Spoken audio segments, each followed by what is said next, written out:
Greetings and welcome to another installment of Learning Ghanongga. I'm Peter. And I'm Tyler. And in case this is your first time catching an episode, we're learning Ghanongga language from Solomon Islands here at Lango Institute. We are learning it from a bilingual text, which is partially in English and partially in Ghanongga. Ghanongga language is often called Kubokota language, which may be the more preferred nomenclature today. It's hard to figure out exactly just from the internet, and I have not yet been able to meet someone who speaks the language. But the book we are reading calls it Ghanongga, so we are just honoring the name the original storytellers used. And we're reading through stories in this book, and the stories themselves, of course, are very entertaining. But what we are focusing on is learning words and grammar, and if we can, sound changes also from Ghanongga. So where we were yesterday is we just finished, it looks like Ngehuni. And now we are on... What's that? Nothing. No, I thought you were going to say something else. All right, then. So... Don't mind me. Paragraph 8. All right. I'm going to make sure I'm on the right... Zae koi. Okay. Yeah. It's line 199, 198, 199 in our... So this one is going to be the very first part of this. Now we could guess on the next translation. I'm going to hide this. I'm going to do my best. I didn't read it. That's the next translation. So this is going to be so, hey. Now we can guess some of this. We know Ize. That was who? That is who. Let's give it a nudge. That's right. There you go. So this, and if you're watching for the first time, this wonderful program we're using is called Flex for short, Fieldworks Language Explorer, and it's available for download for the low cost of free if you want to study. It's free, although to run it on a Mac will require you to run an emulator or something like that. This is for Windows. Anyways, we had entered the word Ize into our lexicon. Over here on the left, you can see we have a lexicon up there. And it didn't recognize it immediately because it was capital and it only learned to recognize lowercase. But when I clicked inside the box for morphemes where you can edit things, and I just gave it a space right at the front, a nudge, we're calling it, it immediately identified the word. Let's look at the gloss and see if we know any of those other words. There are a lot of missing words. I'm guessing ngaili is reduplicated. Now, if we've seen this word ngaili before, when we separate the two, it'll recognize it. But we haven't seen it before. Ole, I don't know. I don't have a guess.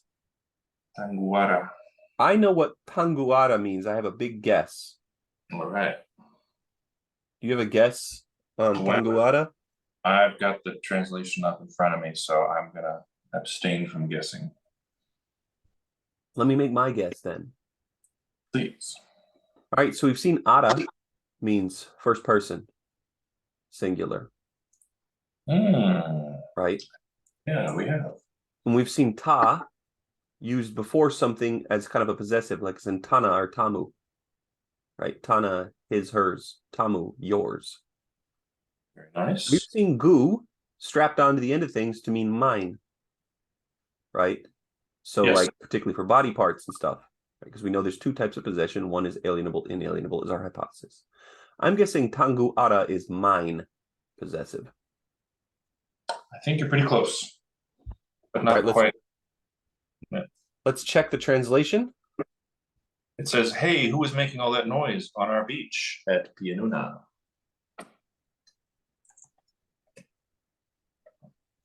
So this hey is going to go up there. All right. Because that's really part of this. Yeah, it is. One thing we can't control is that it was how it breaks a line. Well, we can by changing the punctuation. Based on the punctuation in the baseline, it's going to break lines here in the analysis views, gloss, and analyze. That's fine.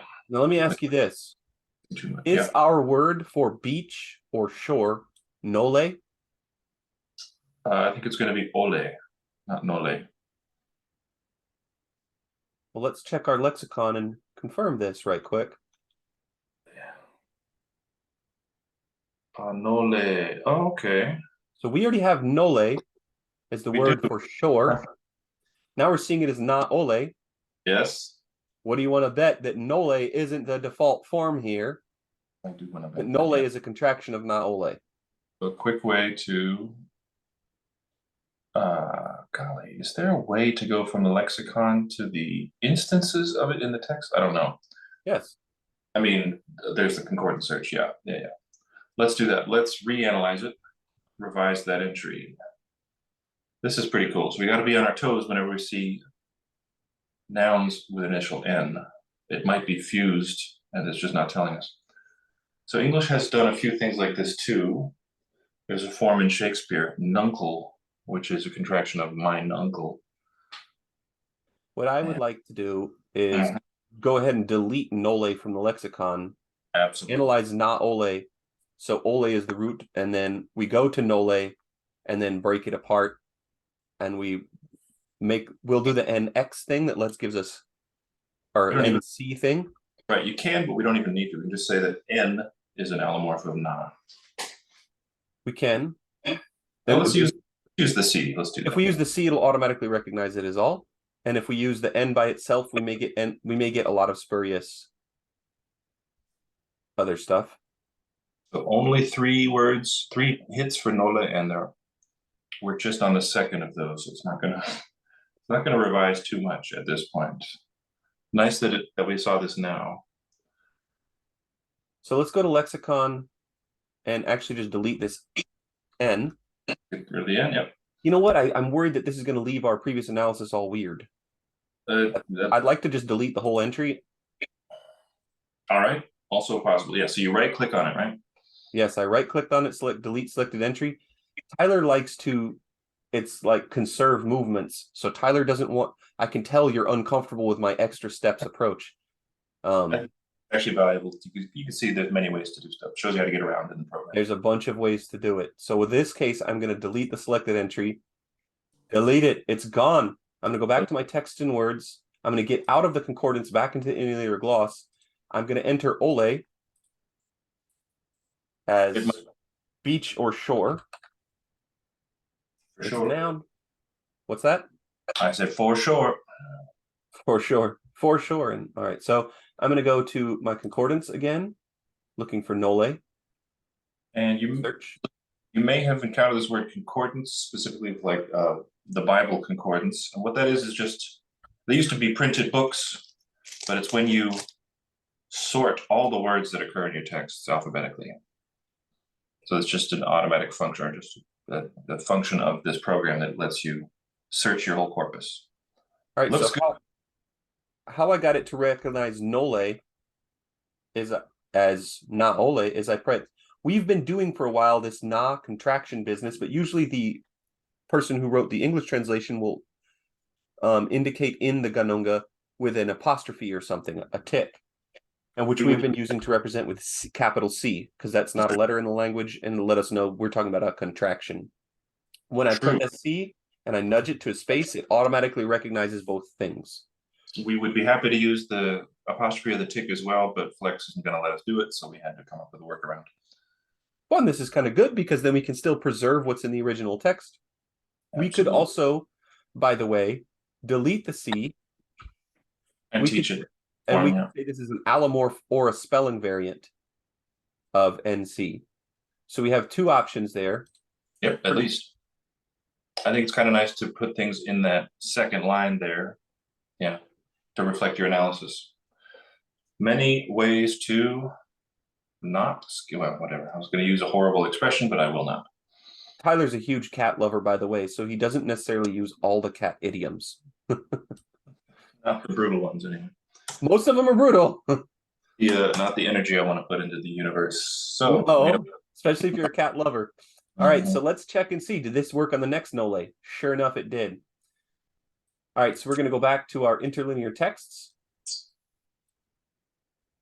All right, and this was the one that taught us. The translation is, who was making all that noise on our beach at Pienuna, said Mechanism.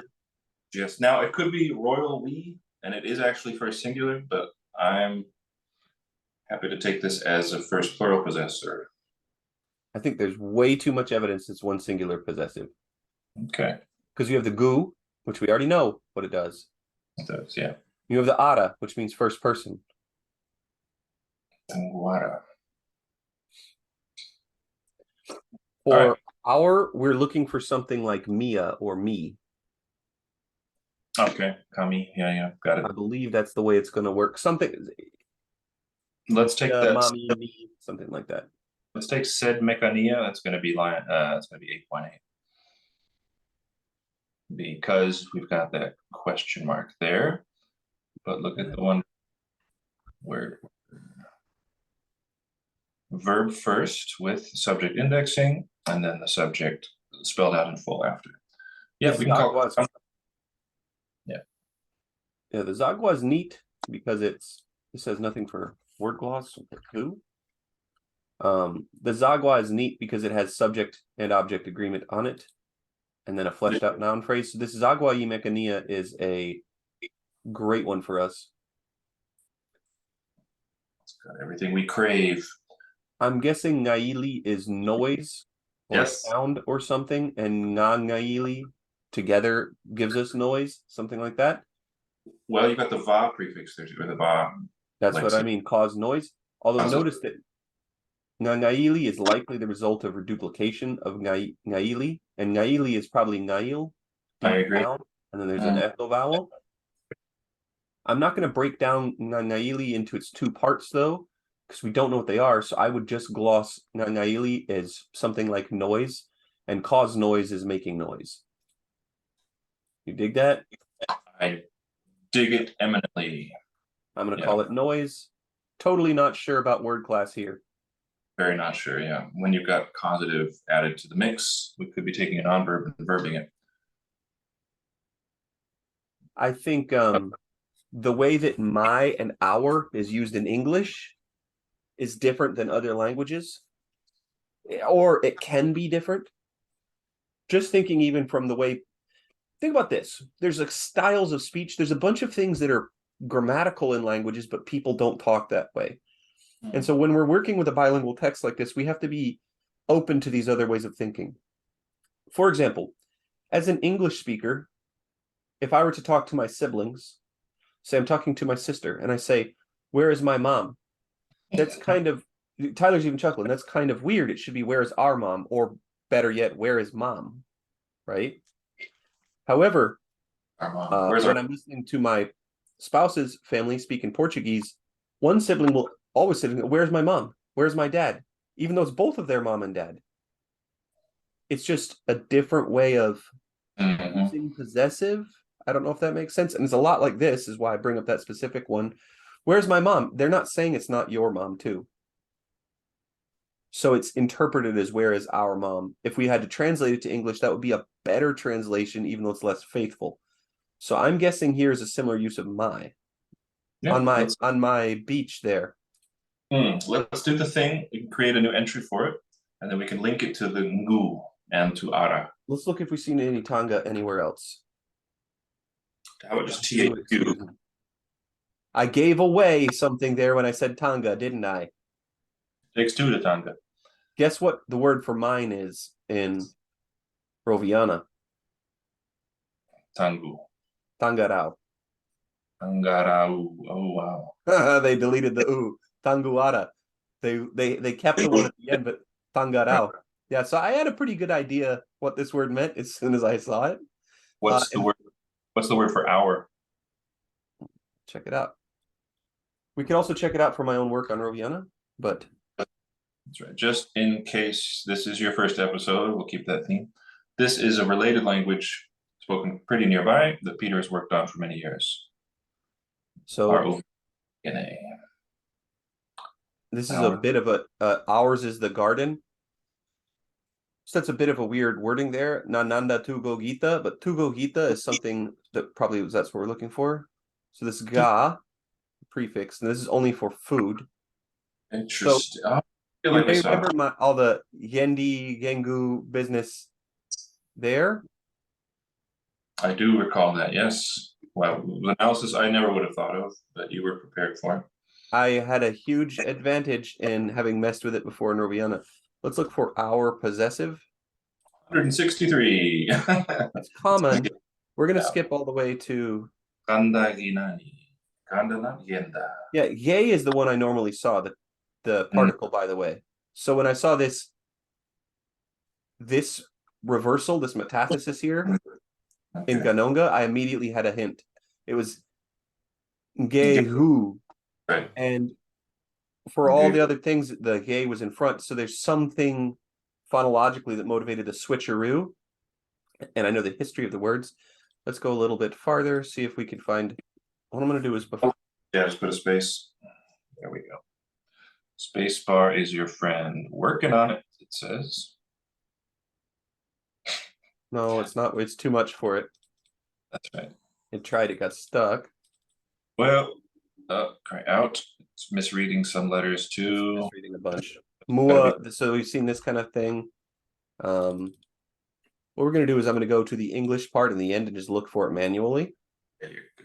And the English part is very limited. There's a lot less in here than there is in.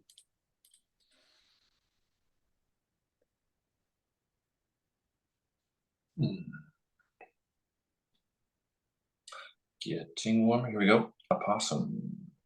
Mami Nanda. Nanda. That does. Remember, this D carries Let us do it. kind of plural meaning. Yeah, we have one hit for Nanda in our corpus of these three texts. It was the sentence saying, gosh, let us do as the leaves do, float down. So we have first plural in that environment. My guessing is that the Nanda is probably inclusive and Mami is exclusive. That's my guess. Cool.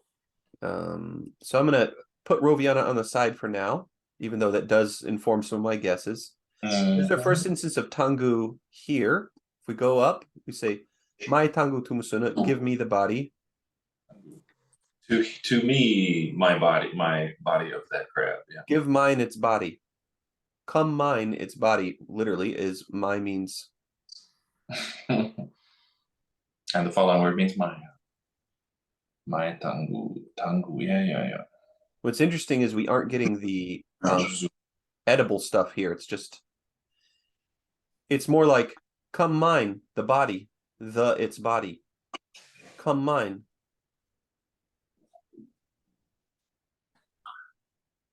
Kind of more like if a child is playing with a toy and another child might say, my turn. It's just a possessive clause. That doesn't, no, it makes sense if you think about it charitably. There we have Tangu arara. Okay. Was it you who made all this noise on our beach? No, we only get it twice. We only get Tangarao or Tanguara twice. Both times it's glossed as our. So if I were naive to Austronesian and Oceanic and Western Solomon languages, I probably would put our, and that would be okay until you got more evidence. But given my background knowledge, I'm quite insistent it must be quite literally mine. Yeah, you are in the driver's seat. So I don't know. I guess I'm going to call this, we're going to call a bunch of things first singular and whatever dot pause. So we've already got two things there. And this is another one. And it's not going to work the same way at all. I'm going to gloss it as mine. Even though it looks like ours here, I'm just helping me remember that this one works syntactically more like mine than it does like my. So let us go to that entry real quick. Let's link it to ngu and to ara. Show people how to do that again. Okay, so this, you want to talk about components, right? Components. I'm all about the components. All I think about all day long. That's right. Got things of clearly similar meaning, and then the shapes of the words line up. Shapes of those parts, at least. Ara. So this is a good way to show future readers of your project that you understood. Oh, complex forms, that's not where you want it. That's saying that ara is derived from Tanguara. Yeah, I didn't mean to. I clicked on the wrong thing there. Well, I have to make this thing full screen for a second. So the mouse is acting weird. Make it full screen for a second so I can see what I just did there. Yeah, I think I put that in the wrong thing. All right, I want to add another component. So I'm going to go over these circle dots. That's right. All right, I clicked on the wrong thing. You want to link it to that. You can also index specific senses in those things. When your entries get more complex, that's kind of cool too. So that's fun. All right, go back to gloss. All right, I'm going to try to scroll up so we don't. Who is making all that noise at Pie Nuna? Says Mechania. Yep. Toka means embark here. Which is, I believe we looked into this already. That's the Proto-Oceanic meaning of toka, and it's a doublet, or it's not a doublet. It's a homophone in Roviana. They have the word for embark, but toka also means to help. Just got to a new paragraph. The free translation of 8:8 at the beginning. Get rid of that extra space, please. Good eye, geez. I will be able to sleep soundly. Well, I did note as you were grabbing it too. I noticed it as I was grabbing it, but forgot about it and didn't notice it by looking. All right, so we've got Votu. We've seen Votu once, correct? It does seem very familiar. We have 4 hits. So out it. Votu. Yeah, we already have Votu in our lexicon, so all I have to do is nudge it. And we were looking at this yesterday, yeah. Out, okay. And suggest that ni was a suffix. Now, because it doesn't automatically, I'm going to say out it, out to it, something like that. I'll wait until we have our free translation there. So gozo. Okay, something, yeah. The last Ria word we had. No, I'm going to leave it as one thing. The last Ria word we had that was on the edge like this, it was one word. It wasn't an object agreement thing. In this case, they go something. Ruruhu, it does seem to me it's going to have a.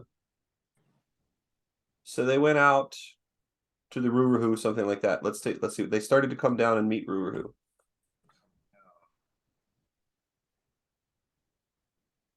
I would say that it's going to be Ria isn't our plural. Is not our third plural Ria. This is Gozor, and Ia is the suffix for the object, and the object is Ruruhu. So if we just saw this verb without the suffix, I'd expect it to be Hozoro. Out of it, to it, yeah. Something like that. Out so to it. Go meet Ruruhu. Yeah, so okay. Never mind. I thought of the answer. This is a good example of getting both third singular object ni and third singular object ia in the same sentence. And that's why we're glossing ia ni here as out to it. So they went out to it. Versus they went out it. Right? Either they went out from something or they went out it. The meaning we would look for. Yes, this doesn't make sense in English, but if you study enough languages that can work differently, they out it means they pull something out. But this is them themselves going out to something. And that's a difference that seems unimportant when you're studying a language, but it starts to make a lot of sense and make things important. I'm guessing Gozor is meat, but I'm going to go ahead and search our doc to see if there are our sheet to see if we get Gozor once. We get Gozo 3 times. Part of the word Pogozo, I was just looking for it. Is that Pogozo? Is Pogozo that carry the spear forward? Pogozo is carry. Is it, or is it throwing the net there? Is it throw? I believe you're in a better position to answer. Well, let's see if I've got it in my conjectures. All right, I'm going to check the lexicon for Pogozo. Yeah, I haven't got one in my list. Pogozo is carry. So I suspect there is probably some connection between Pogozo and Gozor. Could be, or they could share the same string of sounds. Could be coincidence. In any case, I think we're going to call this one meat. Yeah, and let's call it a verb. It doesn't have any other morphology but that suffix, and It's that's, I very, think, it's undeniably verby. They started to come down and meet. so as a hearer of this language, subjects and objects, right? In this case, iruruhu following the verb is the object of meeting. The way you know that he's not the subject is you've got the nge 2 words before. So that shows plural is doing this, is performing this action, but he's just one person. I suspect that when we finally try to get to the bottom of grammatical relations in this language, we will notice a pattern, which Tyler's talking about right now, which is that when subject and object are extremely clear from the verbal agreement complex, that it will be less important which order they are in after the verb. Meaning here they don't have a... I also think this is likely. We're not getting a ton of free pronouns. We're not getting a ton of them. They happen. It's cool. Yeah, Here we have one right in the next. This ao is ago. Or, in my mind, that's what it comes from, obviously. Yeah, I'm not. Revealed myself there. So this is what we're thinking is second singular. Give it a nudge. There you go. You. I think that these are less common. And so like common nouns like iruruhu, or that's a proper noun in this case, it has to be mentioned. It's like an index. This is the thing I was talking about when I said ia. Right, and it can't be the thing I was talking about when I said gay because it's not plural. All right, this should give us the same gloss. Come on now. It doesn't fill in the, yeah, with that nudge, it doesn't fill in the gloss for that. It has to sort of do it instantly when it sees it, or you have to put it in by hand to select from a list. We're going to need the translation to help us here because this go, I got to see, is that really spelled? Because there's go, gi, gay. We haven't seen go yet. But Q and then something by itself as a preverbal agreement pattern, this could be something, but we can't guess what it is. Well, I mean, we have the tanguara just slightly lengthened. I assume it's assuming right now that it's a spelling error. Yeah, but of what is not clear. It It's could also be third plural or second. It's just that it's that word we just Who was making all that noise on my beach is what I'm guessing then. Yeah, same word, just with 2 A's. The Was one it you who made all that noise on our beach at Kubokota, said Mekania? Okay, you see the slash bracket or the angled ones. That's how I'm gonna mark. There's a mark in our original that I think shouldn't be there. We wouldn't say, was it you who, comma, made all that noise? So that's what that is doing. But we want to be faithful to our original materials. Wait, so the original material contained the comma? Yes, I would not add one there. If I'm adding something, I'm going to use square brackets. If I'm saying this should be taken out, I'm going to use angled ones.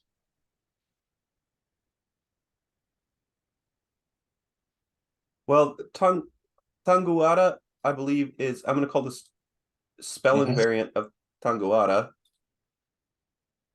Sounds good. Tanguara, which I can't see, so I got to double check that's what it is. Yes. It could have some enclitic on it, but I don't think it's quite the right place for that. No, I doubt that because we've seen lots of action to avoid this sequence of We've seen a lot of phonological conspiracy. So they wouldn't accidentally, unless there was a glottal stop or something, they wouldn't accidentally put 2 A's together. It does seem unlikely. It could be spelling variant. What this go is. Yeah, that's I'm interested. To be as confident. So I'm going to control F and see if we ever get go anywhere else. We get it quite a bit actually. But as a single string of letters. By itself, we get it 3 times though. Fabulous, fabulous. Okay. How did you miss me? Hey, you standing there. What do you think go means? Means you. It is second singular. Subject index, you are doing it. And it makes sense that that's rare. These are narrations, first of all. But you're much more likely to narrate something about yourself if it's about events that have taken place already. You're much more likely to be doing that about yourself, or even more likely about some third person. You're very unlikely to be talking to someone and tell them what they have done or are doing. It's pragmatically a very marked situation. And so even though this is our third text, we've seen many, many lines of this is our first instance of seeing you as a subject. But so it might seem surprising, but I think it's precisely what you'd expect for it to be written. They're doing it very vocatively. Raucous and vocative, yeah. So we've seen moo and go as two singular preverbs. You who you make noise on our on the shore of ours at Kubokota. A wonderful sentence. You who you make that noise on our shore? Now this is seems to be working like the English relative pronoun who. Doesn't. Okay, I was just about to address this. It doesn't, and it's not. Okay. Superficially it looks like it, but I suspect there's an aspect of relative clauseness to it. But if you look at the other times, it was you who whatever in our story, which you've seen it before, they use like a relative clause particle or something like this. This ze, presumably coming from ize, is the question word who. Look, you get you who, new clause, indicated with a comma. You who is its own thing. Was it you? Is it you who? You who made Is it you who? And then new clause. You made all that noise on our beach in Kubokota? That's why the comma was there. Very nice. Because the clause structure is so different in Ghanongga, they tried to preserve it in some way because it's not going to make sense in the English. They said that they did not prepare this for English people to understand the text. It was meant for Ghanongga people to understand the text. But they did a heck of a job helping us. That's great. So my hats are triply off to the to whoever translated the story. If we just removed that comma, we would have lost that source of insight. That's correct. So this is a lot of these kind of, we'll call it habits, or like, I don't know, language processing hygiene or something like this. Tyler's like, oh, no, let's always preserve this information. We can make it indicated that it doesn't make sense to us, or that we think it's a typo, or we think they even left something out or whatever. But don't lose any of the information because they might be telling you something. And I think in this case they were, and now we understand why they had this comma where it would not go in English. And also, it kind of lets us know that this who is not a relative clause marker. It just precedes a headless relative clause. So I suspect that'll be a little hard to follow for people who aren't steeped in the study of language. But basically, the English word who does two core things that are quite distinct. It asks the question, who is it? Or it gives you extra information about some already mentioned noun.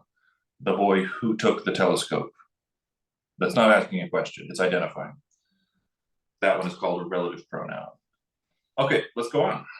Let's see if we can fill in the meaning. We have ara. I'm going to nudge this. Oh, it already gets it. Victor. There it goes. Just needed a what? Okay, I don't know. You Classic probably have flex. Okay, so I'm over here. And the analyze it suggests the word gloss. I'm going to nudge it. I guess, or just gotta approve it or something, then it might stay. That is not a nudge. That one is taking an input as a new. Oh, geez. The purple is where you nudge, never fear. Now I've got to go back to the. I've actually got to go to the entry and delete the second one because I don't need there to be two things for Ada.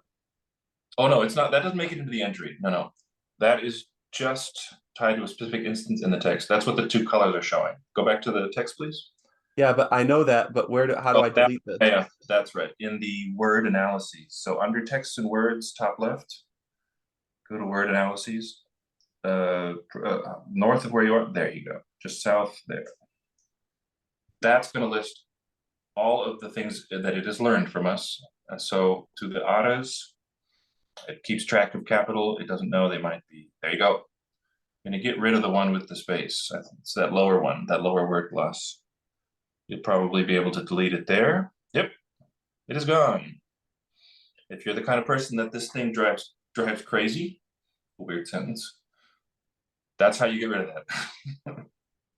Was it an island? Are you the kind of person who that kind of thing drives crazy? Name one person. Name one thing who.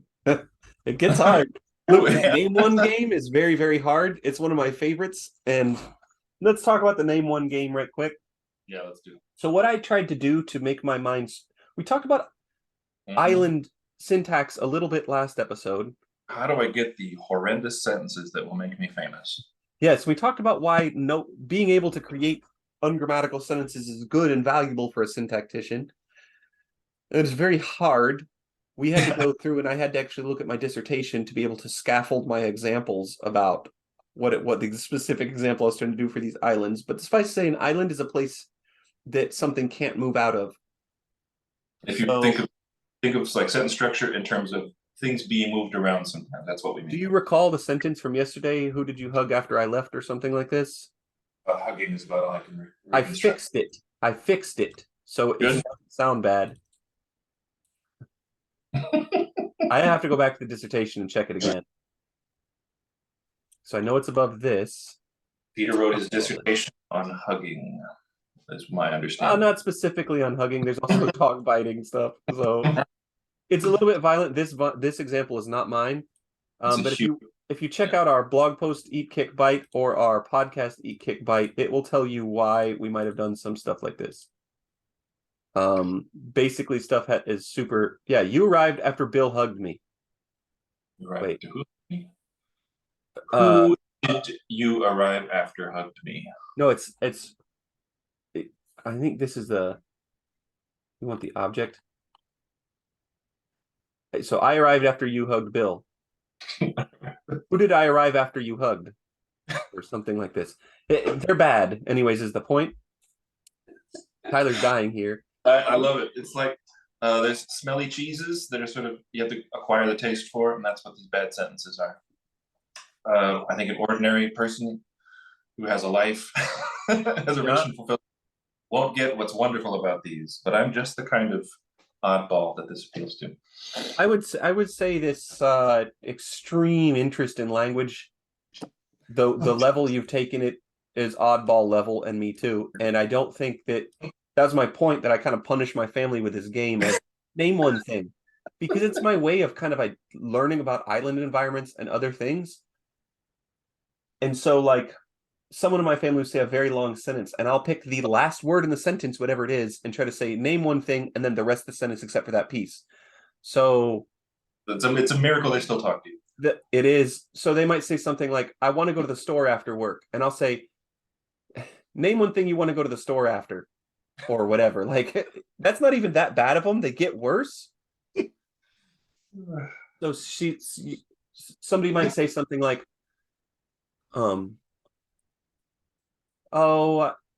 last week we had the blue soda.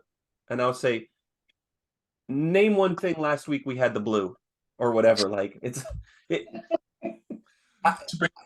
I love it. And the best for me is when the sentence comes out really bad. And then I'm like, hey, that's kind of neat. And it helps me train my little instincts. But it definitely, like, look, if your family already groans at you for making puns, you're not ready for the name one game. Here's the deal. It doesn't matter your reaction to the name one game. I win. Like, it doesn't matter. Like, I want to try to upset people. If I thought my family was genuinely upset,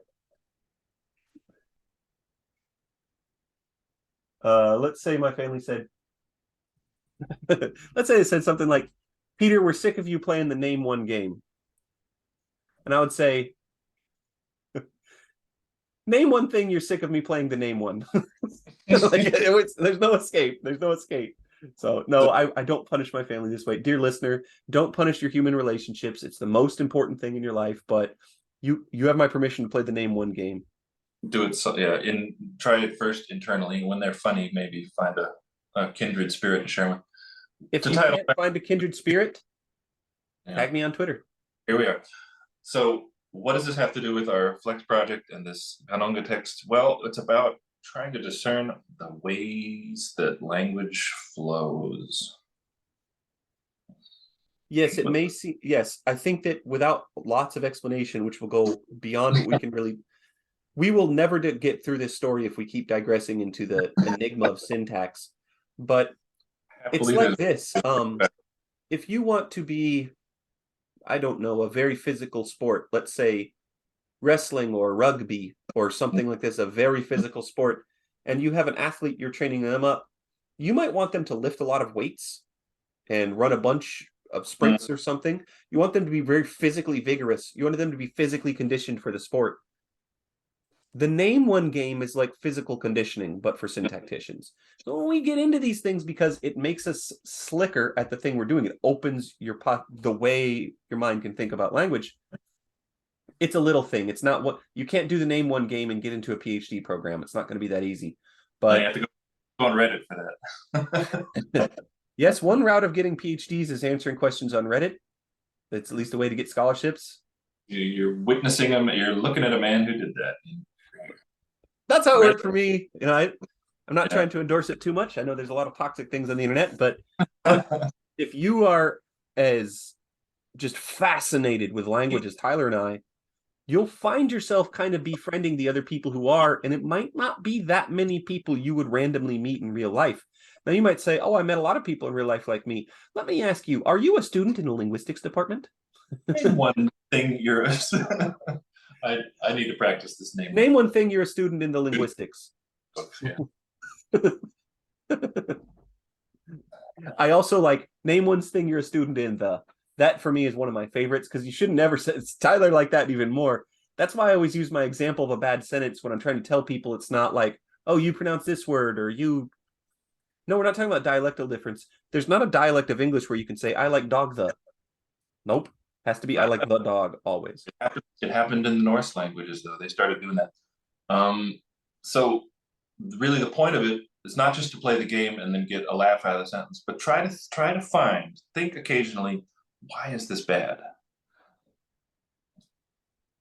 Trying to find an answer to that will lead you to linguistic fame and riches. I wouldn't say riches. Spiritual riches. Let's continue our text. Let's find some more of these riches. Yeah. Where's all the reward that I need? The only point I was trying to make earlier about the linguistics department thing is if you're not in a linguistics department, it's not that likely in real life that you're just going to run into people who like the name one game like Tyler and I do or whatever.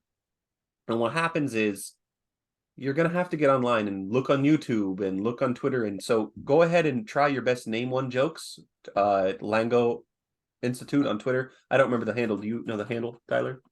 For our Lango account? Just yes. At Lango Institute, yeah. On Twitter. At Lango Institute? No punctuation altogether yet. Okay. Oh, I shouldn't have. Oh, shown it. I shouldn't have shown it, but my guess was it was where are you or where do you come from? That may be true, but hold on, there's also 9-4 just above that needs thinking. Okay, so I was looking at the wrong one anyways. I am the man from Morovo, said Ruruhu. It was I, the Morovo man. Now let's think about that. It was I. Look, there is no verb that I can discern in that it was I, the man, the Morovo man. Well, I think your idea about predicates at the beginning is pretty important. And now that's what I want to say. Do you think the first singular pronoun is a verb? Not normally, but it's in the place of a verb phrase. And so it's behaving verby. It's verbal behavior, if you like. Okay, so now you're starting to come around to exactly my analysis on these languages, which is it's not a verb until it acts like it. Like, now you can see like why I would be so insistent that like, well, maybe there's no such things as verbs and nouns deep down, because there are languages like this one where there are things that are pretty much always nouns, like a pronoun. But there's these one little exceptions. I think there are things in these languages that always act like verbs and they have to actually be nominalized. But yeah, a pronoun is about as far away from something that's a verb as you can get. And here we see it acting like a verb. It's because the strict notion of word class may not line up universally. Or it just what's interesting of your lexicon and really is just sentence dependent. 안녕하세요. Hey, Peter. Morning. Morning. That is the director of Lango Institute, Dr. Lisa Jun. Visible from checking in Korean, probably to teach the Korean class. So if you would like to study another language besides Ghanongga, first of all, I can't imagine. Never be me. But name one thing. Name one language you would rather study than Ghanongga. I can't. So I love Roviana as much, and honestly, any Western Solomon language, I'm going to get down on it. But if you want to study a language that is spoken by millions of people, produce tons of great movies and TV shows and music, I highly recommend you check out the Lango Korean language program. It's just off the rails, super, super, super good. Well, that reminds me of one little minor point I was going to mention about finding people to talk to about language. It's rare that you'll find people who are as pathological as Peter and me, but I think I have yet to meet a person who would say, when asked, "Is there something about language you find interesting?" I don't think I've met anyone who would say, "Nope, not a single thing." I think it's something people are generally curious about, even if they don't develop that interest much. Even if they won't say that they're curious, they'll have a strong opinion about things. A little digging, yeah, you'll find some feeling there. They have some they'll have some things. Even I think this is where like the idea of teachable moments and stuff becomes so important, because you'll meet people who you're a budding linguist or a polyglot, and you've come to learn that people don't speak their language wrong. They don't say I like dog the. Now you might say of Tyler's Norwegian example, look, they're changing the grammar. That's fine. I mean, usually English people talking to other English people will find, well, the kids say this wrong, or this community says this, and I don't like it. You want to start out by, if you're a linguist who's already learned about kind of how languages work, your first instinct is to tell them to not be a prescriptivist, to tell them to not tell people what to say, to just accept it. But the reality is, this is a teachable moment. Somebody is actually showing interest in language.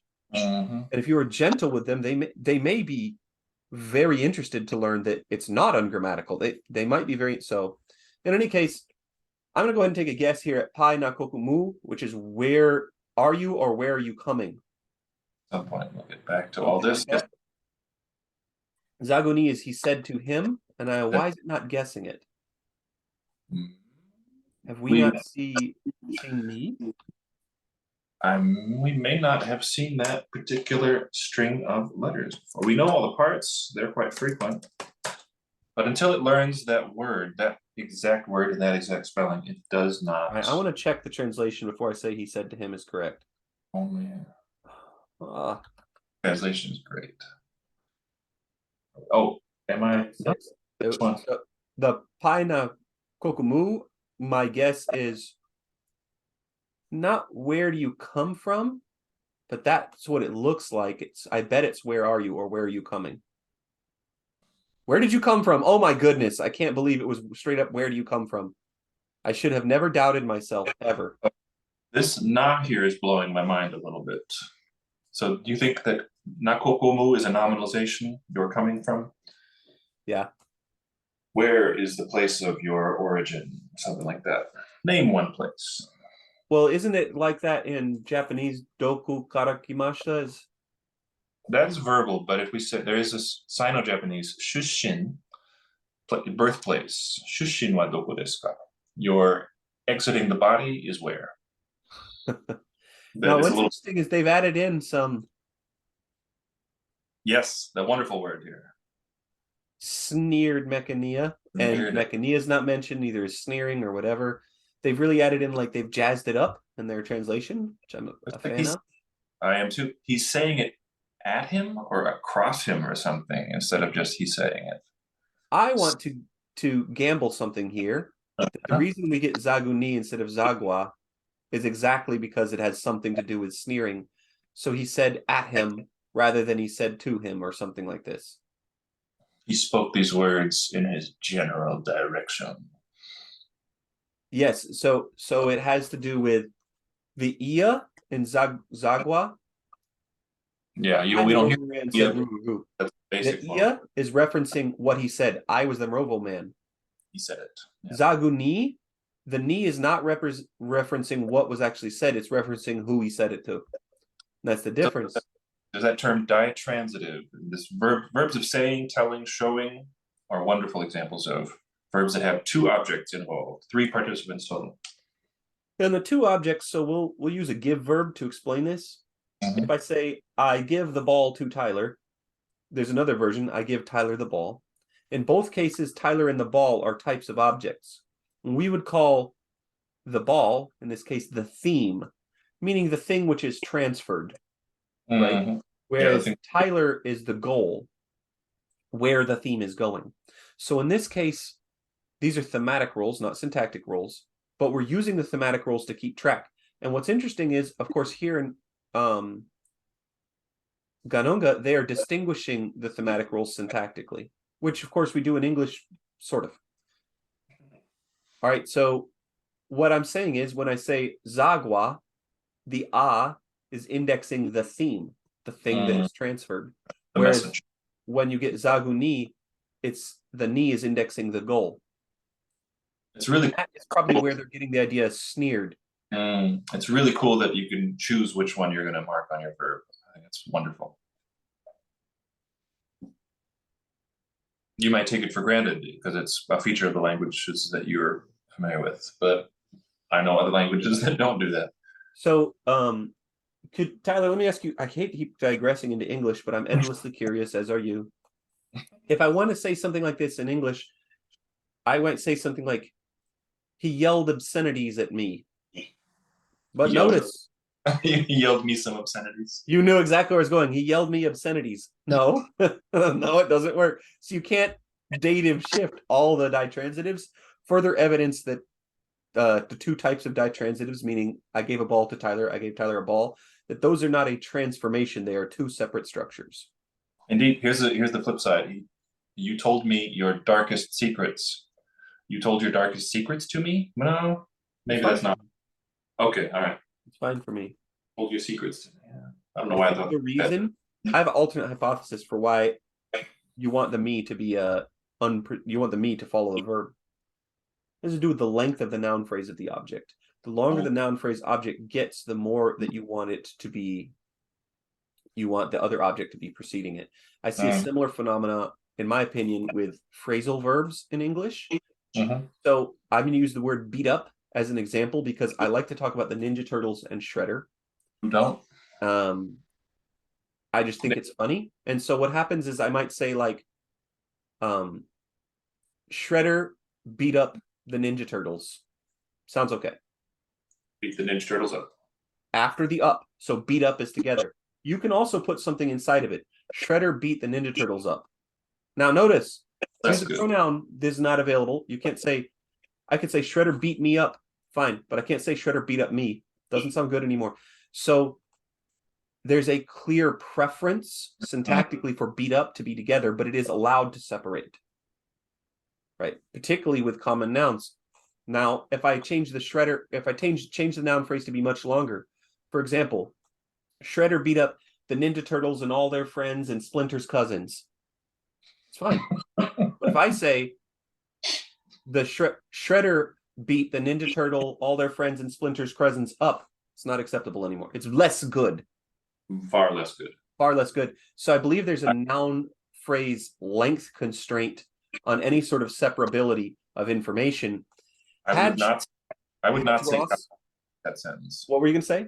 I would not say cowabunga to that sentence. I would not say cowabunga to that sentence. All right, so Tyler and I have mentioned many episodes recently, for whatever reason, that we share a teacher, which is Hadge Ross, the famous syntactician. And Hadge came up with the idea of islands, as in the syntactic islands, not the geographic thing. He invented and in Hadge's islands, there's one that says something amounts to like basically a complex NP constraint. So like if the noun phrase, I think it's for subjects, if the noun phrase is long enough for a subject, it can't move or something like this. So I'm not going to look it up right now because we've digressed enough. So many rabbit holes. It's a regular warren of rabbit holes that we are diving into. You used the term warren. How could I not? So a warren is where rabbits live. So I'm just going to go ahead and identify Uwe, which I immediately identified as yes. Come on, give me the gloss here, bud. I think you just got to approve it, and it'll know it.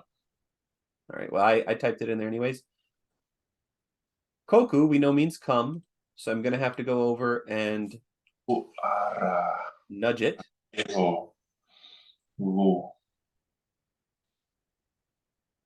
Like, ara. Where was I? So Koku ara kevo. I I come from Kevo, he said. That seems to fit. Where'd you come from? I I'm am from Kevo, he said. So this is Ruruhu saying they're from Kevo.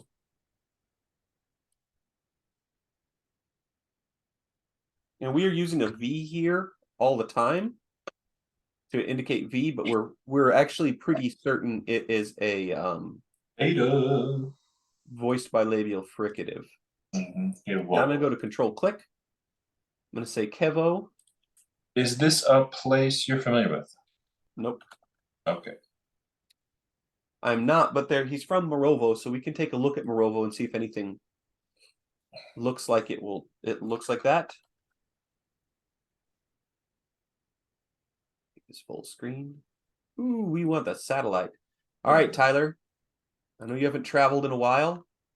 True. You're on a flight. First, we're going into outer space. I actually did cross an ocean last September. Nice. August. Yeah, lucky ocean. Which ocean? Yeah. Atlantic? I went back to Europe to visit my fam in Germany. Have you ever crossed the Pacific? I've not. Well, Yes, no, you that's have. what I'm talking about. I'm just looking, not this part of the Pacific, but yeah, I've been to China and Japan. I was answering the leading question. I was very surprised by your answer. I Too crossed a compliant. different. It had different water in it. All right, so this is on our journey across the Pacific. So we're starting here in North Texas. I can see my house from here. And you fly Jump. this way. Yeah. There are no direct flights. How I have to get there is I usually fly to, say, I don't know, California or somewhere over there. Oftentimes I have to fly all the way to Australia and then get a flight back. If I can, I fly to New Zealand so I can see my Roviana teacher. Nice. And oftentimes I either fly from either something like Brisbane or Suva. What are all those lines? Is that little islands? Underwater geography? I'm endlessly curious about the Pacific, every single thing about it. So look, you can kind of see the subcontinental stuff there, by the way. New Zealand is continental land. All right, when you fly in, we're going to go west. Of course, you can't fly direct. Maybe you can fly directly into these days. It's meaning it's not volcanic, right? It's Not old. volcanic, it's continental land. Mm. New Zealand's super interesting. Penguins likely evolved there because birds were there without interference from other type of mammals, and so they evolved. Every ecosystem, every niche was filled by birds. They had a very big bird called a moa. Again, at the Harvard Peabody. Mm-hmm. The Harvard has these great museums. If you ever go to Cambridge, these Harvard museums aren't very expensive. Obviously, if you're a student, they're free. If you're a student, you would know about that. And probably there's not any Harvard students listening to this. If you are, tag us on Twitter, etc., whatever. Anyways, you go and check it out, and they have a skeleton of a moa right in the front, and it is quite a intimidating bird. Let's see if we can find Kevo here. There was a species of eagle, my understanding is, there was a species of eagle in New Zealand that lived almost exclusively off hunting the moa. And it went extinct because the humans that arrived got very good at hunting the moa as well. Now, I don't see Kevo anywhere. I'm very hesitant to search because it's not going to take us right here where we are. If there's a way to only search this window, because as we go closer, it will show us more stuff. Although probably not everything, but yeah, it's going to show us a couple things. So it's not for sure that even the guy is from Vangunu Island. We've heard a couple place names mentioned. Probably not Nineveh, as that is a thing. All right, so there's where we're getting the kind of things we're looking for. And Kevo, they may have changed the place name from Kevo, or Kevo may be a small enough place that it's not recognized by Google Maps. We're guessing it's a coastal place. And there's Morovo Island. Okay. Can you back out a bit so we see where it is in the larger? Yeah, so Morovo Island is Vangunu. Okay. See how it's like there's this tiny little slip of water there. Vangunu is that's probably really Vangunu. It's probably not a Q. Vangunu. All right, so I'm guessing that if he's a real Morovo guy from Morovo Island, I'm not saying you have to be from Morovo to be a Morovo guy. We're just guessing here. I don't see anything named Kevo, but there's several settlements. So in our story, by the way, as far as we can tell, Ruruhu comes from somewhere down here. Mm. And Ruruhu and the warriors came all the way over here to Ghanongga Island. which is a decent sized island. Right now, the New Georgia island is the big one. There's Kolombangada. Now we don't know where Rinju Bangada is. Rinju Bangada. But it's not so great at topography, but doesn't it look like there's probably a mountain right there? Nuna. Yeah, sure does. That's probably, and we know that Pianuna right there is where the battle's all taking place. It's just so awesome. So that's probably the traditional settlement they're talking about right there. And when they slept on the offshore island for a night, that's probably where they were. So I do not apologize for the extreme digression. You're welcome. But yeah, I don't know where Kevo is. We took a look. If we could know exactly, we'd try to mark it down, and it might improve our flex file a little bit. Sure couldn't hurt. All right, I come from Kevo, he said. I'm gonna go ahead and I'm from Kevo, he said. I'll copy it directly. Yeah. Uwe, yes. Oh, I say, he said. Oh, I say. This is definitely. I wonder if there's anything for us to glean from the fact that it's "oh, I say" rather than "yes" about what Uwe means, where it comes from. And can you just get rid of that extraneous initial space? I did it again, huh? Right. Sleep better already. Yeah. Why are they using Uwe this way? Uwe means yes. I say. But yes and yeah, particularly, are used a bunch of different ways in English. In Hawaiian English, yeah is almost like a praise. If you say something like, yeah, you, that's like, oh, it's awesome you did that, or very good work, or something. That's neat. There's the famous joke, I don't like it because they make fun of linguists, and there's no linguistics professor who ever said this, but there's the joke about linguists. I've seen, once you're a linguist, your family will send you this joke at some point, and or your friends, and there's something like, well, there's a linguistics professor, and he says that, oh, two negatives can make a positive. Something like, I don't have none would mean I do have some. Now, we've talked about this as a prescriptive rule, but there's no language in the world, according to the joke, where two positives make a negative, and a student says, yeah, right. I'm like, oh, you really pwned that linguistics professor. A linguistics professor would know that. We hope. Yeah, I guess I can't say. The rank of professor may come from any sort of place, and there's many linguistics programs in the world, and linguist is used differently by many different people. It has many different meanings. Its original meaning when it entered English was not an academic who specializes in language. It just meant someone who devotes their time to studying languages. Which would be okay with me if that's still what it did, but it's acquiring a new meaning now in industry, which we may have mentioned on our previous video, just a language specialist. Well, and I think that some people have noticed that sometimes in linguistics departments, there will be like grad students and stuff who basically don't like linguistics. And people will be puzzled by this, but I believe that the reason is because people are attracted to linguistics because they like studying language for like a million different reasons. But then linguistics is one thing, and it's probably not the thing they thought it was. You might be surprised, but a lot of people get into a linguistics degree still not knowing what linguistics is, and then become pretty disappointed the more they work on it. It was not the case for me. I find it addictive. I find it really, really, really interesting. But anyways, you watch this kind of thing, you're going to know more and more about linguistics. You won't accidentally get yourself into a PhD program you don't like, or a master's program or a bachelor's program. That said, bachelor students in linguistics, for some reason, are some of the most enthusiastic people about language in the entire world. So, rock on. So I love it. I hope you guys want to hang out with me. Let's take a guess. Right. So, now the two makes look like it could be a pass, but I think it's pointing to a place. You wait there. So you now, wait there, man, said Mechania. He said, I'll throw another spear. Oh, hey, he said. So be it. Are you waiting for your men? Said Mechania as he lifted another spear and threw it. Wow. You were somewhat close. Okay, so this Giria, our one missing word. What do you think? Looks pretty transitive. So be it. It's the lowercase, how it actually is. I'm gonna check that. That scan real quick. And this is page 26, the third. Or do you think there's a problem with the word? No, not with the word, just I'm wondering about the lowercase s, because I'm a inveterate perfectionist. What lowercase I s? that's not quite right, but I'm a stickler. That's what I am. Oh, it's the English. So be it. Yeah, it's lowercase.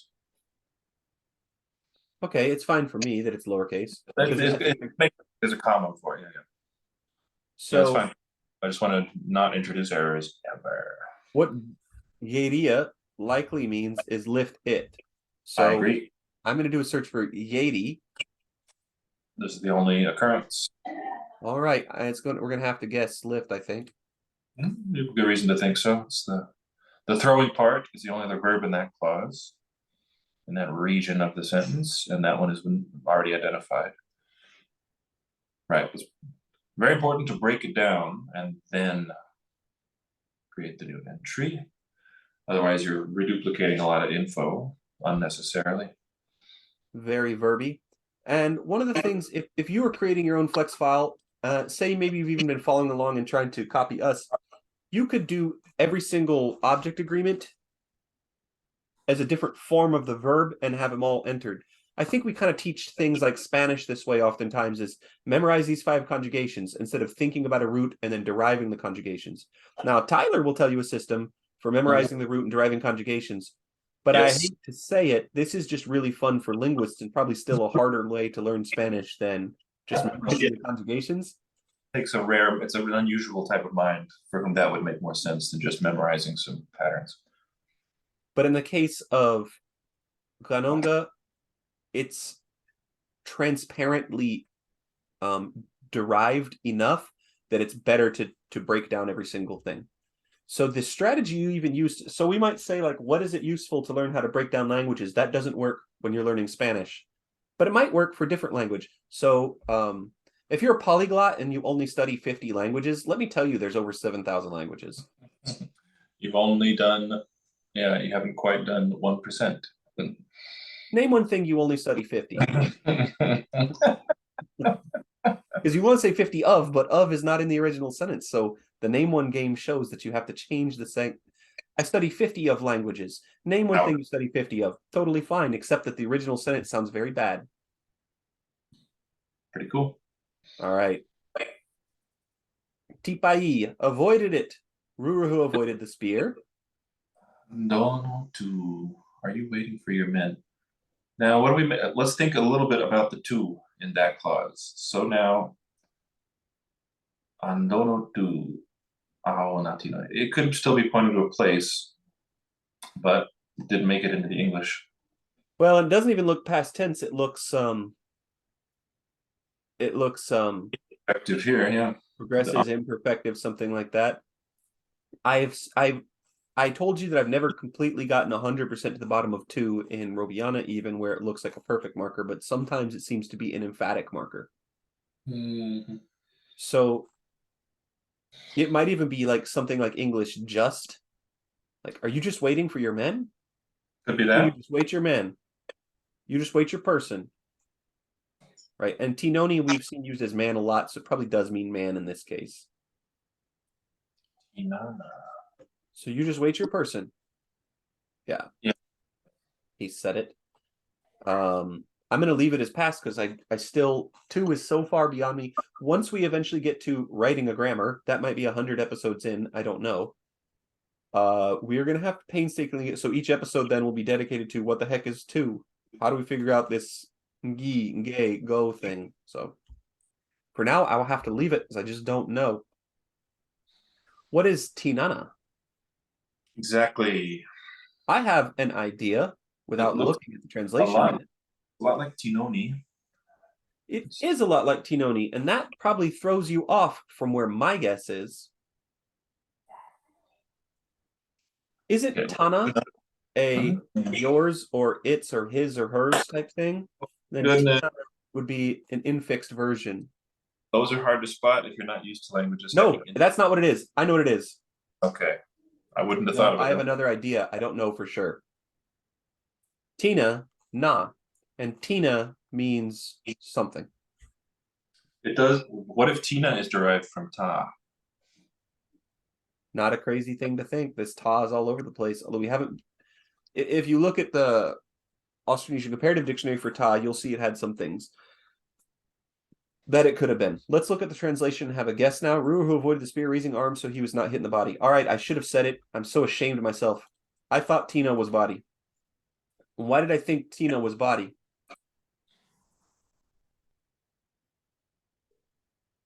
Attack. We'll have to modify the sense of attack. Tini. In Roviana, we get Tini Vetu. Vetu means house. Mid brown. Bula bula. All right, so bula bula means something. And mid brown, you might think that this is whatever. Look, they have words in Roviana for different shades of skin tone, and they wouldn't be things that maybe you would recognize from your culture, but they would recognize from their culture, and they're not being racist. System of racism, etc. I recognize this word from the word that I learned to describe certain skin tones. Mm. We're trying to get there. Teeny is the body. Tinina. Tinina is what I. So when I saw Tinana, at first I went, "Oh, that direction." But then as soon as I thought about teeny. Other words, teeny for. I'm not going to get into all the teeny words I know, but yes, I thought of teeny immediately. Tiningu, my body. Tinina, his body. What about this E versus ah in the second syllable? Any thoughts? We've seen some weird vowel correspondences.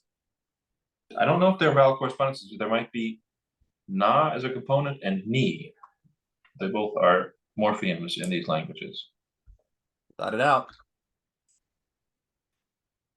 Now we've got two bodies. What do you want to guess is the difference between Tini and Tumusu? Human versus arthropod body would be one. Yeah, I guess human versus animal would be my guess. Yes, that would be my guess. So I'm going to call this a noun. And I'm going to go to the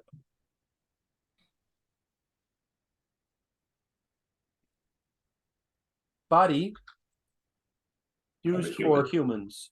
Yeah. And we might change that if we learn more about Tini, or Tina, excuse me.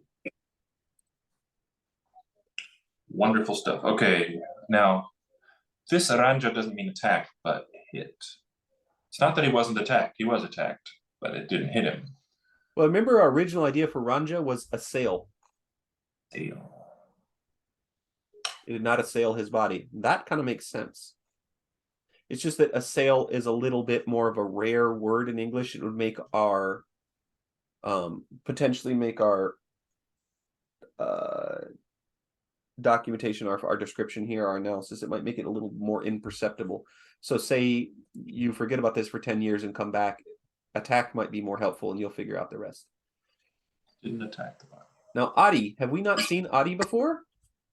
We've seen it with numerals. So we've used it as a plural marker. In the past. Why is it its own question? Those? What's he saying? What's this? Oh, wow. What do you make of that? Saguavei. What about the vei in this one? Iruru. What is that doing there? That's how he said it. Oh, you got an extra space. Point there. I think I get a gold doubloon for everyone I spot. Vei is something like was how he said. Said how is kind of like asked. And so okay. That's my guess. And that so like these and it becomes a question because we know that he asked. So I believe the translators again helping us out a bunch. Yeah. Fantastic. These is good here, yeah. I'm going to go ahead and make it recognize the original plural. We're not changing our analysis just yet. No. Okay, no, I guess all right, it's keeping it. I was afraid we were going to lose that info again the way it did those other times. Kai is some sort of exclamation word.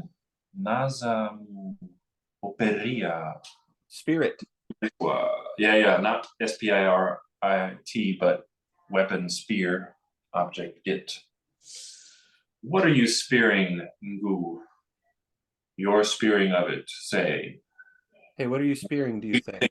Ngukwa. Yeah, I wanted to spoil it because I really wanted to know about this Gugwa. What is the Ngu? Isn't that me?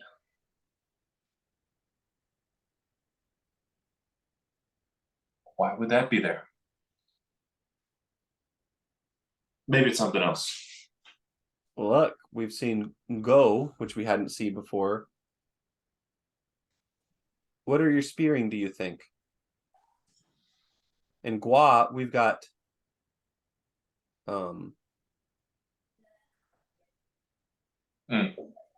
I think gua is probably, instead of say it, it's think. I think go gua gu has a little bit more of a think connotation, as you've suggested. Yeah. Before. Attention rather than actual utterance. So what do you spirit think? Spear it, yes. Can you move the hay up to 914? Move that bale of hay. Clicky.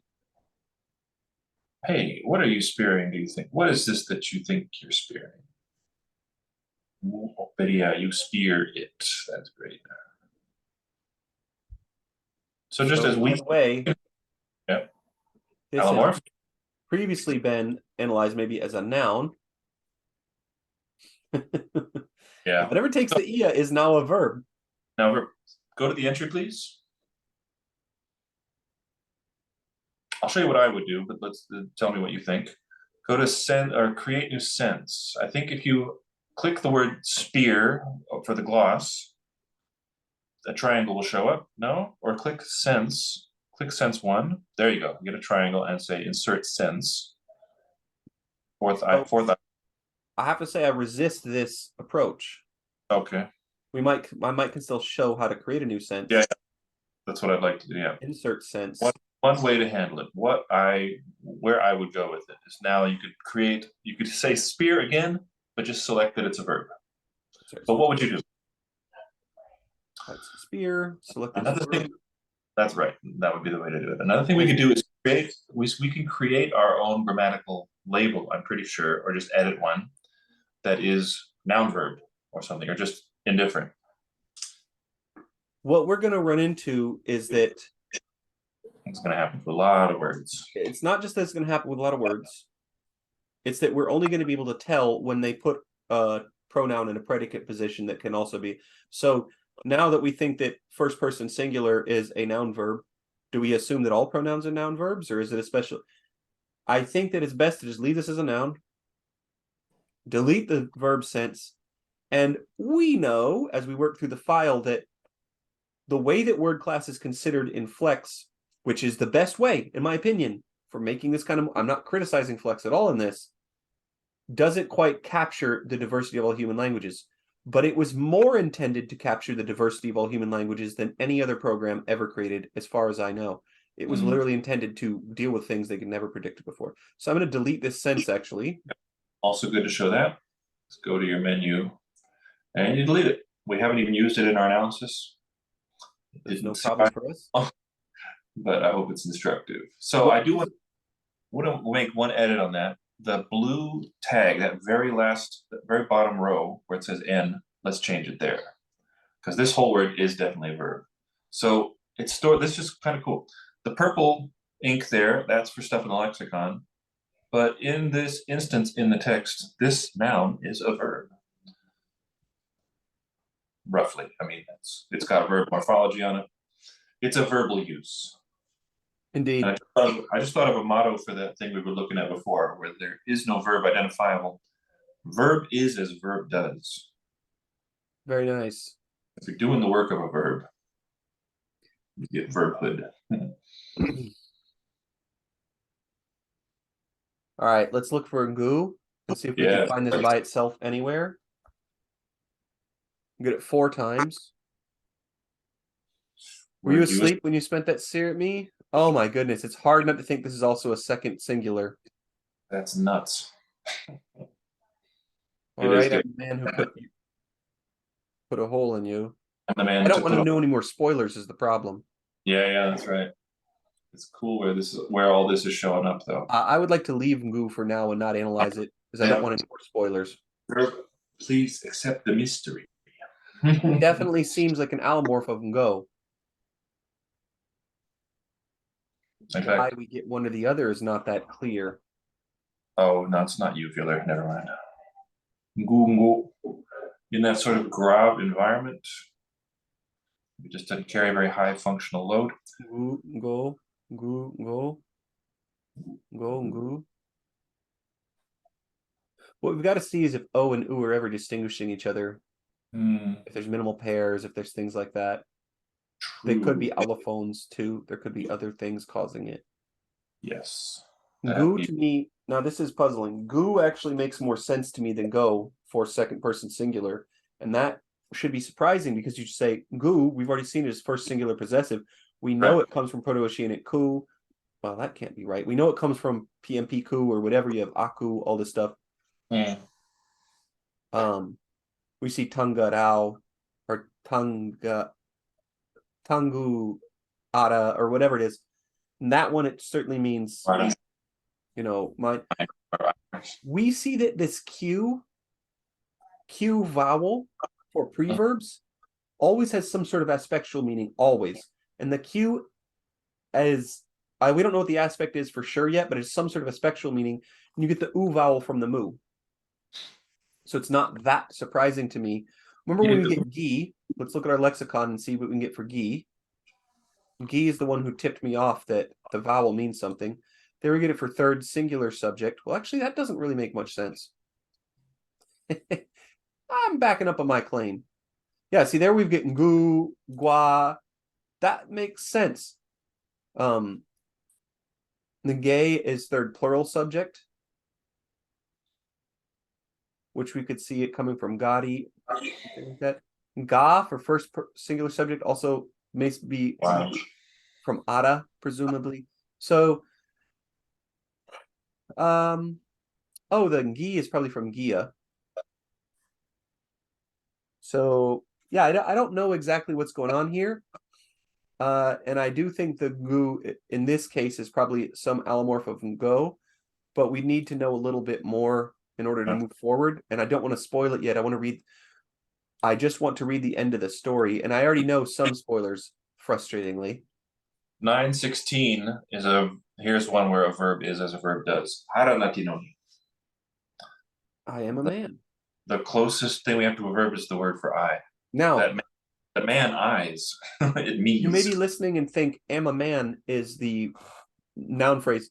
People will do stuff like say zero copula, meaning there's a be verb in there. It's just invisible and unpronounced. It's one way to handle it. It's fine. Yeah, it's cute. No, it's fine. If somebody's consistent with this, I can understand their description. It'll make some languages it makes things make more sense. So it's okay. Yep. But what we see a lot here is kind of predicate noun phrase. Yes. Right. That's this language's preferred structure. Yes, and you see it crossed oceanic. Tyler has been studying Hawaiian on Duolingo, and Hawaiian is related to Ghanongga a bit distantly, but I don't think there's another oceanic language on Duolingo. So Indonesian is not oceanic? Indonesian is not. It's outside it's Austronesian. Do they have Tagalog as well? So they have Tagalog, Indonesian, and Hawaiian. Are there 3 Austronesian languages? They don't have Tagalog. No Tagalog. I guess I would be studying it if they did. Indonesian's a very good one to study as well. I haven't checked their offerings in a minute. Let me see if they've updated. Anywho, I am a man. Mbah Aizaveingo Selanizui Tuara. Clearly a verb. That's Selanizui.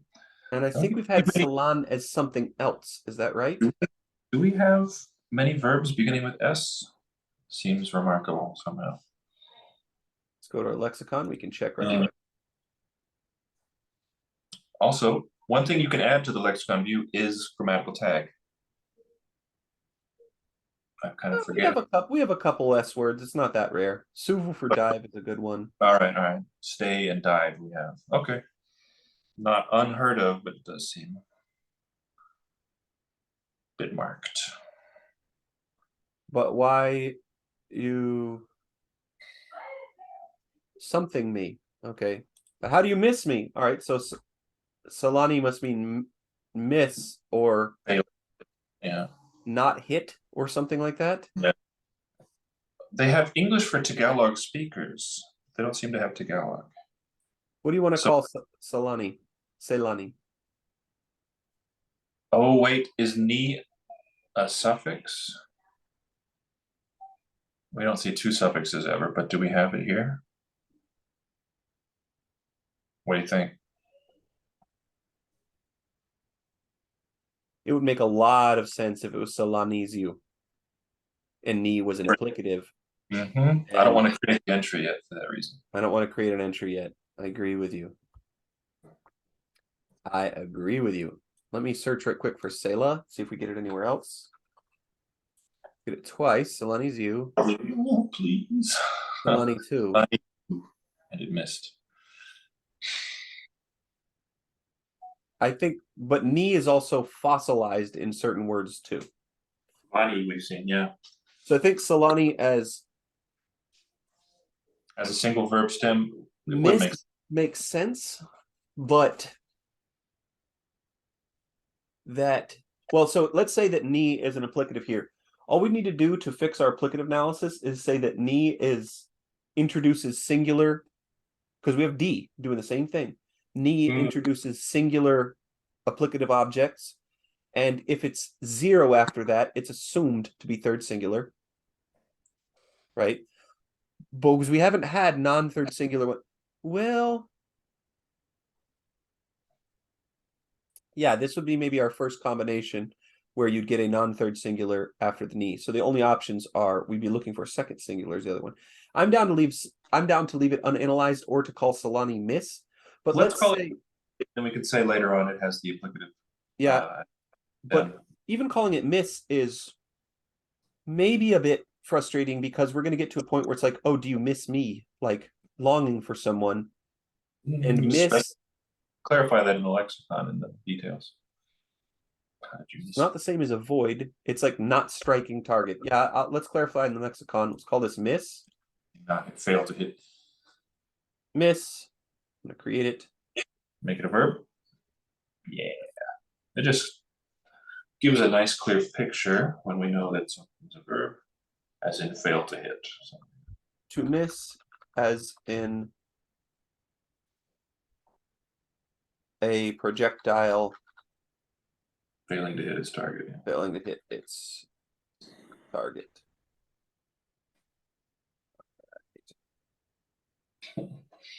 Now let's do one more fix there up a little bit. That vey here is I is how and not why. I mean,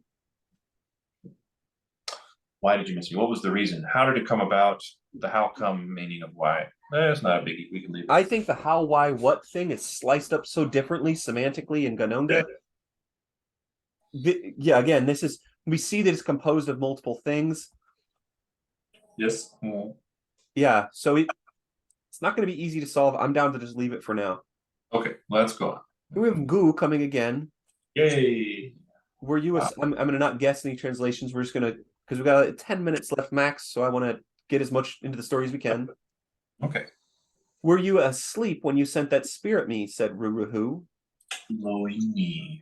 That looks applicative, huh? By the way, I am speaking in my own dialect or whatever of North Texas English. So when I say Ruruhu, that's not the way they probably say it. Unlikely. I'm making it accessible for the listeners who speak, I guess, my dialect. Now, loini, is this a word or is it loini? I think it's a suffix on there.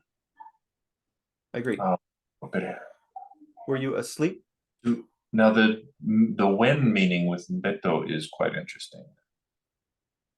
Or we've actually seen this before. Okay, it's had you finished falling asleep or something. We've seen Beto is used a lot for then. Yes. You sleep, then you miss me. So, Yeah, okay. Could be.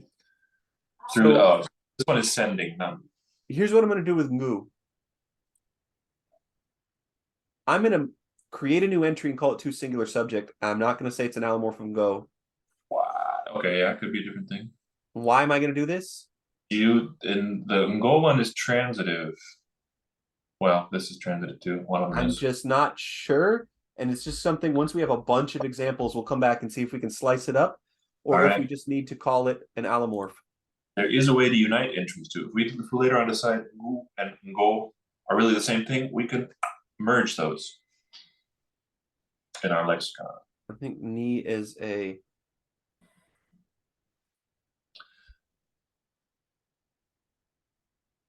And This is a really classic sentence here. We're getting a full syntax here. We're getting guloi ni, so we get subject and object indexing. Then we get the actual subject ago. Then we get na opere. That's right. Well, Yeah, this is actually a ditransitive. send the spear at me. Send me the spear.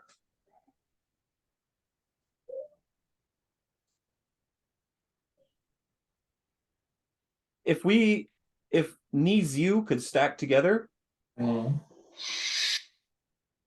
we should get ni's you here. Because That's true. the na opere is the theme, and there's no proposed goal here. There's no goal at all. I want to call Loy send. Since I do. Yeah, we're gonna get a couple sends probably. That's okay. Want to verb it? I do. Got an object marker. So control click. And then it's just a simple menu away.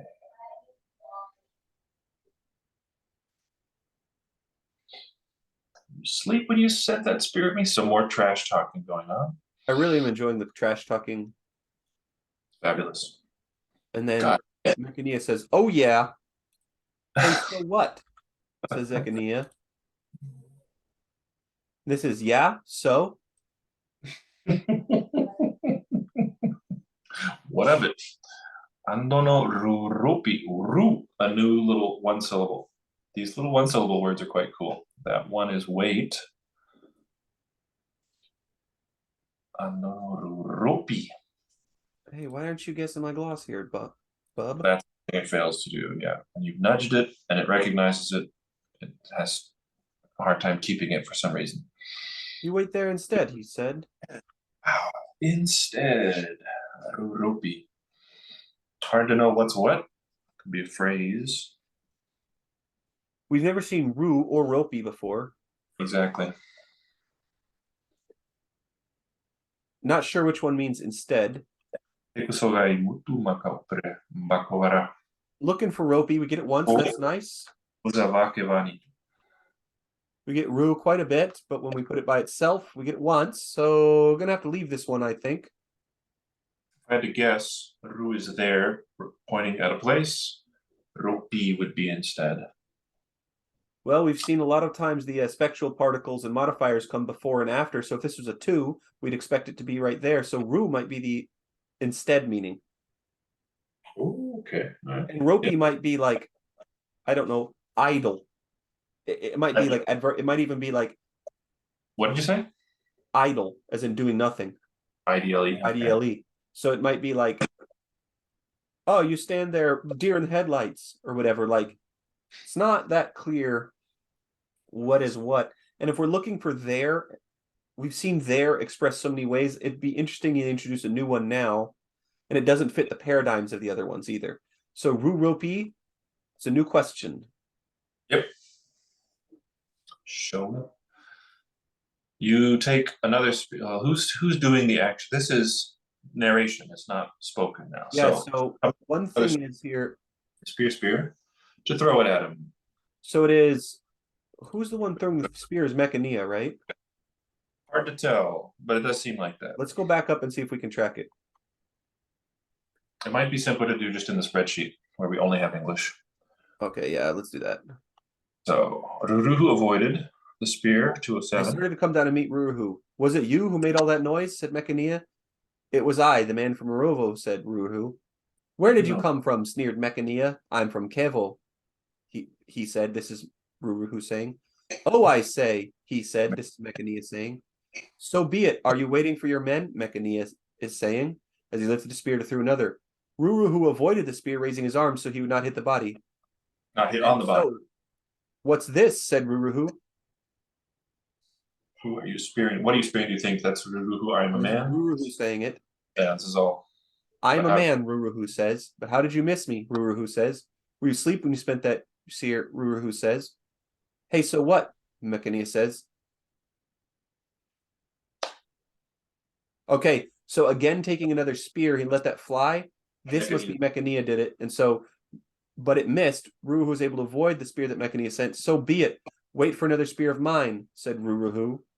Okay, so let's do something real quick in Flex. Let's go back to where we, as far as we got with the free translation. Yeah, a little bit lower. Keep going. So much. You wait there instead. Yeah, at 923, click on the free translation, please, and hit Control N. This lets you insert a note for ourselves. We can say Mechania is throwing. Maybe. I was thinking our other option would be during the he, Yeah. put square brackets, Mechania. You could do it. The two options. Shows we do it there. So if you want to get rid of that note, that's possible too, is doing the throwing. Yeah. You can hide better. You don't need to always look at them. Hide notes, yeah. I guess if you want to delete the note, you just delete it. I guess so. Delete and hide. Okay. Well, See? I just lose all my translations. No, you just Yeah, I did. jump down a bit. Oh, we've I hit. jumped down a little bit. Okay, good. Oh my goodness. We get a lot of repeated phrases there, but yeah, never known Flex to do that. Scandalous. But it missed. Selani too. Selani. Za for the spear. Okay. This one seems very not transitive. Interesting. Okay. So I'm guessing this knee is part of it, and it probably was applicative at one point. Okay, Ruruhu was able to avoid that spear of Mechania. It's our next story here. We can see all the words we know in that, which is avoid it, Ruruhu, that spear of Mechania. So be it. Wait for another spear of mine. And that's part of the same sentence there.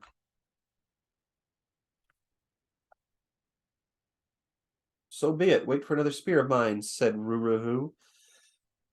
So now Ruruhu is about to counterattack. Ruruhu took his spear and threw it at Mechania. All right, so Mechania has been throwing spears and talking trash. Well, I think that we kind of expected Mechania to win this fight because this is stories from Ghanongga, and Mechania is from Ghanongga, and Ruruhu is an invader from outside.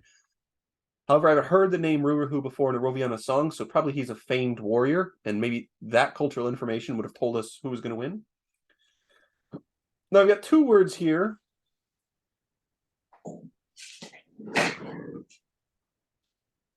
He took his spear and threw it at Mechania, avoided it. Something is off. Wait for another spear of mine. Ruruhu took his spear, so take a spear, the Ruruhu, and threw it at Mechania. Okay. Mechania deflected. Oh, all this is part of one translation. Right. Okay. Mechania deflected it on his shield, and so it went and stuck into the root of a ngari tree. That helps us out. So bagere. Have we seen the word for tree before? Seems like it may have been a species rather than a generic term. We've got ngari is the name of it. So bagere is our most likely one to be tree. Agree. We had sago palms mentioned. It may have just been that word for palm instead of a general term for tree, not free. 8 hits for tree. We've also got breadfruit tree and things like Yeah. that. Bateu was that word. Well, one of the reasons I think is that ngari is the species and bagere is tree is because we literally get that order we're predicting, which is now an adjective. So I don't know if it's an adjective, but head first and modifier following. let's look for tree is hunda in Roviana. What's the word? Right. Huna? Hunda. Hunda, okay. Bagere to hunt possums. Hmm. Well, you know where the possums live. Why? In trees. I did not know that. To come out from shelter under rocks or whatever. Bage. I don't know Interesting. if this is going to help us very much. Well, We can call ngari a type of tree in any. yes. Tree species. So we can stick with either T.O or K.O for type of or kind of. Knockout. I prefer T.O. SP dot for species. TO tree is good. Oh, I like that a lot. Let's get rid of the space though for glosses. Yeah. A tree. I'm not even sure the category. I'm gonna leave it. True. Yeah. We would be assuming, but bagere is strongly a noun. Yeah, I do think that it means tree, or it could be root. I'm now in the root category. Oh, to the root of a ngari tree. Yeah. Even better. I'm glad you spotted that. I'm gonna call it root. The ngari root. That's pretty cool. What's root in Roviana? Luzu. All right. Confirm that right quick, but I believe it's Luzu. As in Luzu vaca, foreign root, sweet potato. Nice. Dandaga. The root of a tree. Smaller one. Sinewy man. Karosona, the root of a tree or plant. I suspected there would be many words for root, and Luzu, the root crop, probably means edible root. Say, root of ase. All right, so this wasn't what we're looking for, but you can see his idea of ase, tese. Wow. Tese, what do you guess? So, ase is who. What do you guess tese is? Who subject? Now, we have seen, remember the AE correspondence in, Yeah. so the E and I correspondence, it would be T in Ghanongga. Whose? So it's T Ruruhu, Ruruhu's. Yeah, yes. so. That was it. Subete to root, return with the earth, root ginger. Root, they're using Dandanga or Karoso. Okay, so what is Sikuru? Was the name of the place where the spear was in the Ngari? All right, so this became like a mythological place, right? So maybe you went and saw this root and there was some interesting thing about it, and you're like, oh, because it had this mythological spear driven into it. Sikuru. Sikuru, create entry. Proper noun. Same place where the spirit was in the night. Sikuru. Izongona. Its name, Ketakoi, of place. Name of the place. I'm really interested in this Sikuru. This will be the last thing we do today, I think. Sikuru, name of.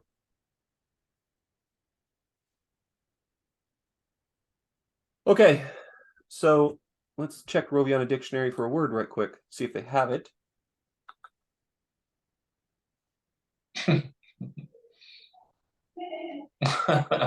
Willingham, okay.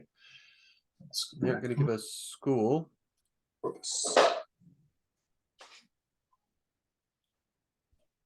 No, school is the only option. All right, what I wanted to say is I believe that the root for, or the word for school in Roviana is sikulu. But we see other cases where the inserted final vowel is E. Right? And I wondered, now it could be echo vowel stuff, but I wondered if they knew about Sikuru, that Sikulu makes a lot of sense. Other thing now, I want to look and see, can we see Sikuru anywhere here?